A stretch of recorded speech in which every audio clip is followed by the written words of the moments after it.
I was asked for some thoughts on this Nissan-Honda merger, and so I thought I'd just go ahead and film a quick video. First of all, why is this happening? Well, we're seeing more change in the automotive industry right now than we probably ever have before. The market is shifting really quickly, and a lot of smaller brands are struggling to keep up with this. And I know it seems like Honda and Nissan are large brands, and they are in the grand scheme of things. They're making millions of cars a year. But compared to larger brands like Toyota, they are relatively small. Toyota made over 11 million cars last year. Honda made over 4 million cars last year. Nissan made fewer than 4 million cars last year. So even if you bring in Mitsubishi in the mix to bring three brands together, they're still going to be smaller than Toyota and still smaller than Volkswagen as well. And why is size important? Because again, we're seeing radical changes in the industry right now.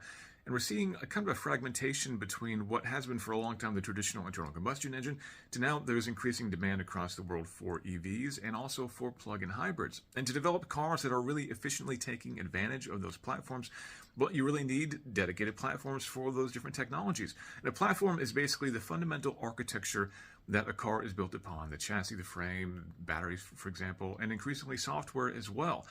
And these are incredibly expensive to develop. And so the best way to make money off of developing a new platform is to sell a whole lot of cars that are built on that platform.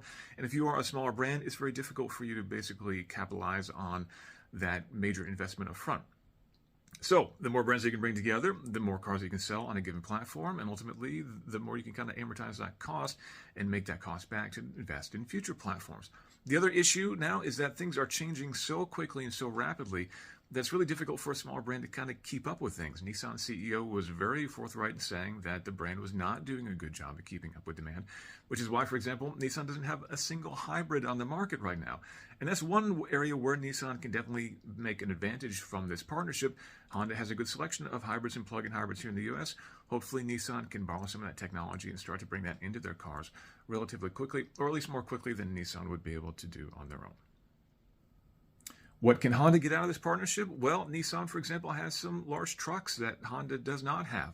Those Nissan trucks have not been hugely successful, but they are filling a gap that Honda doesn't have, and so perhaps that's an opportunity for Honda to move forward as well. But ultimately, part sharing and technology sharing is the big thing, especially as there's more demand for EVs. And that's not an area where either Honda or Nissan are really dominating right now, which is kind of sad to see, actually, because Nissan was among the first, if not the first, manufacturer to bring a mass market EV to the global marketplace. The Nissan Leaf, which for a long time was the best-selling EV in the world.